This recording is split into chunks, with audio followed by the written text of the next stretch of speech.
तो hello students, आज की इस वीडियो में हम जानेंगे कि माध्य कैसे निकालते हैं और वो भी माध्य का हम विधि के अनुसार से जानेंगे। जैसा कि बच्चों मैंने दो विधि आपको ऑलरेडी बता दिया। पहला तो आपको हम प्रत्यक्ष विधि बता दिए, दूसरा हम आपको लघु रीति बता दिए और तीसरा जो विधि है पद विचलन विधि। ये तीनों विधि से ही बच्चों माध्य निकलते हैं। अगर आप वो तीनों विधि नहीं सीखे दोनों तो आप जा करके मेरे वीडियो को आराम से देख लीजिए, आपको समझ में आएगा। ठीक है, तो आज हम पद विचलन विधि से माध्य सीखेंगे निकालने के लिए।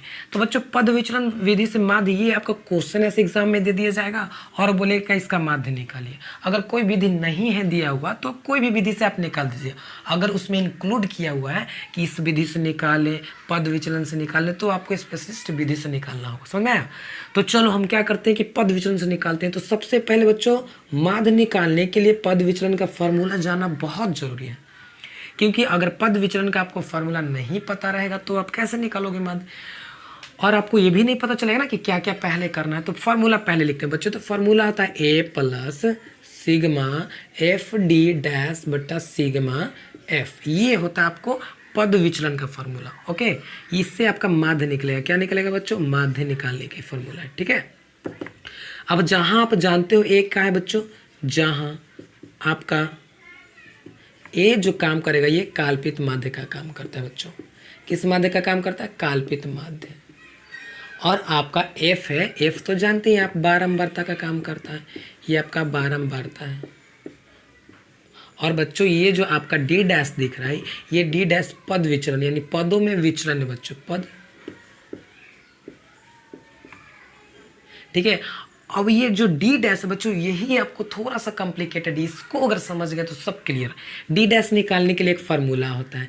सबसे पहले तो डी डैश निकालने के लिए एक फार्मूला, तो डी को आप ऐसे भी कर सकते हो कि एक्स माइनस ए, ये डी बराबर होता है और डी डैश बराबर होता है बच्चों एक्स माइनस ए बट्टा में एल। ये होता है डी डैश। अगर आप बच्चों वो जो लघु रीति पढ़ोगे ना तो ये वाला यूज होता है उसमें। अब जैसे ही पद विचलन आ जाइएगा तो ये वाला यूज हो जाता है एक्स माइनस ए बट्टा में सिर्फ एल। अब आप जानेंगे तो एक्स क्या होता है बच्चों, तो एक्स यहाँ पे देख लो वर्ग चिन्ह होता है। ऐसे मैंने निकाल दिया है, हम बता देंगे आपको। चलो मिटा देते हैं, हम आपको बता देंगे कि ये वर्ग चिन्ह कैसे निकलता है। ठीक है, हम ज़्यादा टाइम नहीं लेना चाहते इसलिए हम ऑलरेडी सब ग्राफ वगैरह बना दिए हैं। अब एक्स क्या बच्चों? वर्ग चिन्ह है। ए क्या है बच्चों? तो ए आपका काल्पित माध्य यहाँ पे लिखा हुआ। एल क्या है बच्चों? तो एल आपका उच्च सीमा और निम्न सीमा का बच्चों अंतर है। इन दोनों के बीच का जो डिफरेंस रहता है ना बच्चों उसी से हम भाग देते हैं, इतना चीज़ है। तो चलो हम इसको स्टार्ट करते हैं बनाने के लिए। सबसे पहले क्या निकालेंगे बच्चों? एक्स निकालेंगे। देखो एक्स चाह रहा ना, क्वेश्चन ये रहेगा। क्वेश्चन में क्या करो, अंक लिख लो, विद्यार्थियों की संख्या, वर्ग चिन्ह। वर्ग चिन्ह निकालने के लिए क्या करेंगे बच्चों? तो निम्न सीमा उच्च सीमा को जोड़ते हैं, 2 से भाग देते हैं, ऐसे वर्ग चिन्ह निकलता है।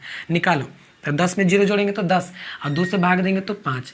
ये निकालने का एक तरीका है वर्ग चिन्ह निकालने का, यानी निम्न सीमा और उच्च सीमा दोनों को जोड़ दीजिए और 2 से भाग दीजिएगा ना तो वर्ग चिन्ह निकल जाएगा। ठीक, 10 20 जोड़ेंगे तो 30, 30 में 2 से भाग देंगे तो 15, फिर 30 20 50 में 2 से भाग देंगे तो 25, फिर 40 30 70 में 2 से भाग देंगे तो 35। उसी प्रकार से 40 50 90 तो 45, फिर उसके बाद 55।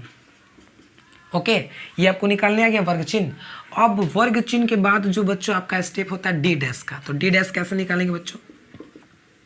हम डायरेक्ट बता रहे हैं। डी डैश निकालने का फॉर्मूला है एक्स माइनस ए बट्टा में एल। अब देखो एक्स क्या है, ए क्या है, एल क्या है। यहाँ पे मैंने आपको बताया एक्स वर्ग चिन्ह है, ए आपका काल्पित माध्य है और एल आपका क्या है, तो इन दोनों का अंतर, कितना का डिफरेंस चल रहा है ये सब वर्ग अंतराल में। ठीक है, अब बच्चों बात रही कि सर जी ए कैसे फाइंड करेंगे, ए कैसे निकालेंगे। तो देखो बच्चों ए जो निकाला जाता है वो हमेशा वर्ग चिन्ह से ही निकाला जाता है। ध्यान में रखो, ए हमेशा वर्ग चिन्ह से ही निकाला जाता है। तो ये वर्ग चिन्ह में किसको आखिर ए मानेंगे सर जी? तो एकदम सिंपल फंडा, सबसे पहले इस नंबर को काउंट करो। अगर विषम संख्या आया तो जो बीच वाला होगा वही आपका ए होगा। अगर 1 2 3 4 5 6, अगर यहाँ कोई और रहता 7 है तो क्या करते? 3 को इधर घटाते, 3 को इधर हटाते, बच जाता जो बीच में जो 35, वो आपका क्या होता? ए हो जाता। कहने का मतलब बच्चों की मान लीजिए कि यहाँ पे कोई एक और अंक होता 60 होता है तो देखो 1 2 3, 3 ऊपर से ऐसे हटा दो और 3 नीचे से ऐसे तोप लो तो बच गया कौन बीच में? 35। तो 35 आपका ए का काम करता है। लेकिन ये तो 6 नंबर है ना, तो 6 नंबर में क्या करिए? 1 2 3, देखो 3 3 के डिवाइड में कर दिए। अब ये जो 3 को ऊपर डिवाइड किए, 3 मतलब ये तीनों को ऐसे तोप लीजिए, 3 को नीचे से तोप लीजिए, तो बीच में तो कुछ नहीं बचा। तो जो ये चौथा नंबर होगा ना बच्चों, यही आपका काम करेगा किसका? यानी जो आधा के नीचे वाला होगा ना वही आपका काल्पित माध्य का काम करेगा। तो यहाँ पे ए का मान आपको किसका मानना पड़ेगा बच्चों? काल्पित माध्य 35। समझ में आता है? यहाँ लिखेंगे कि माना कि ए बराबर 35। ए क्या आपका काल्पित माध्य है। ए समझ में आया कैसे निकालना है?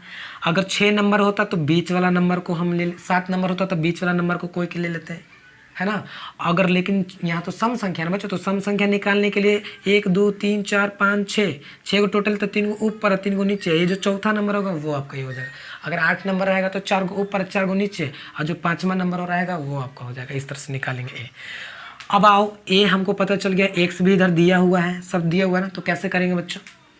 अब देखो x में से a घटाएंगे तो x आप कितना माने हो बच्चों? देखो x आपका 5 है, या 5 है ना। देखो 5 में से कितना घटाना है? a घटाना है। a कितना? 35। तो 5 में से 35 घटे, तो 5 में से तो 35 नहीं घटेगा। तो क्या करेंगे? 35 में से 5 घटाएंगे तो -30। अब -30 जो आया ना बच्चों, नीचे क्या है? l। यानी कहने का मतलब कि इधर हम आपको बता दें, एक x, देखो x का मान कितना है? 5। डी डैश निकालने के लिए तो 5 ऐसे कर दिया, माइनस ए कितना बच्चों? ए आप 35 माने हो ना, तो 35 कर दो। अब बट्टा में एल कितना है? तो एल सब के लिए बच्चा डिफरेंस कितना? 0 से 10, 10 से 20, 10 का अंतर है, तो यहाँ 10 ले लेंगे ऐसे।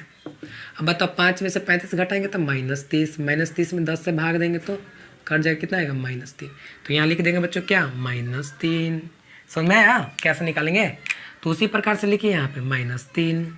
अब बताओ फिर 35 में से कितना घटाएंगे? 15। तो कितना आएगा? 5 में से 5 घटाएंगे 0, तो इतना में से इतना घटाएंगे यानी 3 में से तो 20 आ जाएगा। 20 में कितना से भाग देंगे? 10, तो -2 करिए। फिर यहाँ पे करेंगे तो -1, फिर यहाँ पे करेंगे तो बच्चों 0 आ जाएगा। फिर यहाँ पे करेंगे तो देखो 45 में से 25 घटाना तो कितना आएगा बच्चों? 1। भाग देंगे तो अब 45 में से क्या करेंगे? इतना घटाया तो 1 आ गया। अब बताओ 55 में से हमको घटाना 35। अब x का मान यहाँ कितना है? 55। देखो ना x का मान 55 माइनस a का मान अब 35 है ना, तो 35। अब बट्टा में 10, 10 सबके नीचे चलेगा। 55 में से 35 घटाइए बच्चों तो कितना आ जाएगा? 5 में से 5 घटाएंगे 0, 5 में से 3 घटाएंगे तो 2, अब बट्टा 10 कट जाएगा तो 2 प्लस में ना 2, तो ये कितना आ गया? 2। अब देखो बच्चों, हम एक चीज़ परेशानी से आपको हम दूर करना चाहते हैं। ये जो आप ऐसे कर रहे हैं, घटा रहे हैं, जोड़ रहे हैं, इससे आप दूर होना चाहते हैं। अगर चाहते हैं तो सिंपल एक तरीका है। यहाँ पे जो 35 दिख रहा है ना, जो काल्पित माध्यम मानेंगे ना उसके सामने डायरेक्ट 0 लिख दीजिए। और 0 से जो ऊपर बढ़िएगा तो एक समय बढ़ाते चलिए। ऊपर बढ़िएगा तो माइनस में बढ़ाइएगा, नीचे बढ़िएगा तो प्लस में। जैसे कि 0 है, 0 से ऊपर बढ़ाइए तो -1, -2, -3। 0 से नीचे जाइए तो प्लस में चलिएगा 1 2 3 ऐसे। ये निकालने का एक शॉर्ट तरीका है आपका। तो चलो बच्चों क्या करते हैं, अब आगे का काम करते हैं। सब चीज़ मैंने निकाल लिया है। देखो अब फार्मूला हमारा ये होता है, इसको शॉर्ट ले लीजिए, लेना है तो। अब क्या करते हैं बच्चों, डायरेक्ट हम फार्मूला पे डालते हैं। आई होप आपको ये समझ में आ रहा होगा, नहीं तो दोबारा देखिएगा।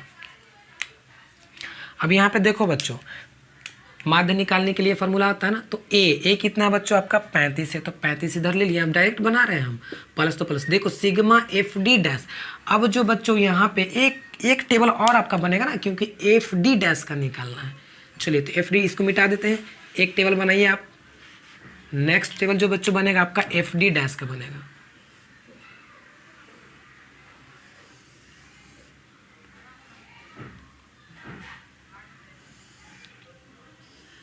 जो यहाँ पे नेक्स्ट टेबल बनेगा बच्चों, आप किसका बनाइएगा? तो एफ डी डैश का ऐसे। यानी एफ में डी से गुना करना, तो एफ कितना है बच्चों आपका? बारंबार था 12, 12 में 3 से गुना करेंगे तो -36। फिर 18 में 2 से गुना करेंगे तो -36। फिर कितना? 27 में 1 से गुना करेंगे तो -27। फिर 20 में 0 से गुना करेंगे तो 20। फिर 17 में 1 से गुना करेंगे तो 17। और 6 में 2 से गुना करेंगे तो 12। ठीक है। अब क्या करेंगे, इन सबको जोड़ घटा करके जो नीचे आएगा यहाँ पे ऐसे लिख लेंगे। चलिए यहाँ लिख लीजिए, तो सिग्मा एफ डी डैश बराबर। अब देखो बच्चों कैसे करेंगे, तो माइनस वाला को एक तरफ जोड़ लीजिए, प्लस वाला को एक तरफ जोड़ लीजिए। तो 36 36 72 में अगर कितना जोड़ेंगे? 27 जोड़ेंगे। तो -72 में 27 जोड़ेंगे कितना है? 7 2 9, 7 2 9, 99 आ जाएगा माइनस में। और इसको जोड़िए, 7 2 9, फिर 1 1, 7 2 9 1 1 2 29। चलिए तो 99 में से 29 घटा दीजिए, तो 9 में से 9 घटाएंगे तो 0, 9 में से 2 घटाएंगे तो 7। कितना आ जाएगा बच्चों? 9 में से 2 घटाएंगे तो 7, माइनस में -70 आ गया ना, तो यहाँ पे ऐसे लिख देंगे -70। समझ में आया आपको? इतना काम आपको करना है, -70 लिख देना। ये हम निकाल लिए एफ डी डैश। उसके बाद क्या था बच्चों, सिग्मा एफ। अब बारंबारता, टोटल बारंबारता को जोड़ दीजिए, ये है ना बारंबारता, इस बारंबारता को ऐसा टोटल जोड़ देते सिग्मा एफ बराबर जोड़ेंगे तो कितना आएगा बच्चों, 100 आएगा। इसको जोड़ेंगे तो 100 आएगा। अब आइए फार्मूला पे डायरेक्ट, यानी कितना इसमें टेबल बना बच्चों, 1 2 3 4 5, ये 2 टेबल तो आपको पहले से ये आपको बनाना है, ये आपको बनाना है, ये आपको बनाना है। चलिए फार्मूला करेंगे, माध्य बराबर जो फार्मूला होता है उसे हम लिख लेंगे। तो फार्मूला क्या होता है बच्चों, तो A plus sigma f d dash बटा सिग्मा एफ इंटू में जो बच्चों आपका होता है वो एच होता है। हम एच मेंशन करना भूल गए थे। एच क्या होता है बच्चों, तो एच आपका जो ये होता है बच्चों, हमें एच मानते हैं, जनरली आपको बुक्स में मिलेंगे एल, ठीक है ना। एच का मतलब होता है बच्चों इन दोनों के बीच में जो अंतर चल रहा है, डिफरेंस, उसको आप एच भी बोल सकते हैं या एल भी बोल सकते हैं, जो लेना है ले लीजिए। चलिए अगर आपको एल लेना है तो एल ले लीजिए, जो अंतर चल रहा है बच्चों वही आपका होता है, ठीक है, एल का मान। तो आइए ए कितना आप निकाले हो बच्चों, तो ए आप निकाले हैं 35 माने हैं ना, तो इधर 35 डाल दिए। बस यहाँ से आपको समझना है। प्लस देखो sigma f d dash, sigma f d dash, देखो सिग्मा का मतलब जोड़ होता है, इन सभी को जोड़ने घटाने पे जो आया वही सिग्मा एफ डी डैश, -70 है तो यहाँ का कर दिए बच्चों, तो -70। अब बट्टा में क्या है, सिग्मा एफ इधर कितना निकाले हो आप, 100 निकाले हो, तो 100 इधर कर दिए ऐसे। अब देखो बच्चों इनटू में एल है, तो एल का वैल्यू कितना का अंतर चल रहा है इस सब में, वर्ग अंतराल में एल यहाँ से निकालते हैं, अंतर कितना का चल रहा है, 0 से 10, 10 से 20, 10 का अंतर चल रहा है, तो यहाँ पे 10 ले लेंगे। बस कैलकुलेट कर दीजिए ना, माइनस प्लस और माइनस ऐसे काटिएगा तो कट जाएगा, और ये 0 से ये 0 भी कैंसिल, तो कितना ऊपर आ गया, माइनस प्लस माइनस -7, ये सब कट गया ना। अब देखिए 35 में से 7 घटा दीजिए, कितना बचेगा बच्चों, 28। ये आपका जाकर कैंसिल हो जाएगा, किसका बराबर, माध्य बराबर। माध्य को किससे लिखते हैं, ए से लिखते हैं। तो ये देखिए बच्चों यहाँ पे आपका माध्य कितना इजीली निकल गया है। तो आई होप आपको ये पद विचरण विधि अच्छा लगा होगा। कुछ नहीं करना है बच्चों, बस यहाँ पे डी थोड़ा समझना है। डी तो बहुत ईजी है निकालना, कोई भी एक कल्पित माध्य इधर से मान लीजिए। कैसे मानिएगा कल्पित माध्य, मैंने आपको बता दिया है ना। विषम रहेगा तो कोई बीच वाला ले लेंगे, है ना, उधर बराबर नीचे से बराबर, बीच वाला अगर सम रहेगा तो क्या करेंगे, बीच वाला से थोड़ा सा नीचे आकर के ले लेंगे ऐसे। बाकी एफ डी निकालेंगे। ये देख ध्यान दीजिए कितना टेबल चाहिए, इधर एफ डी चाहिए क्योंकि सिग्मा एफ डी करना रहता है। बस इतना प्रोसेस करिए, आपको इजीली निकल जाएगा। तो आई होप आपको ये वीडियो समझ में आएगा। अगर आपको होमवर्क चाहिए तो प्लीज़ आप मुझे कमेंट करके बताइएगा, हम आपको होमवर्क देंगे। तो बस आज के लिए इतना ही। Take care, bye bye, thank you.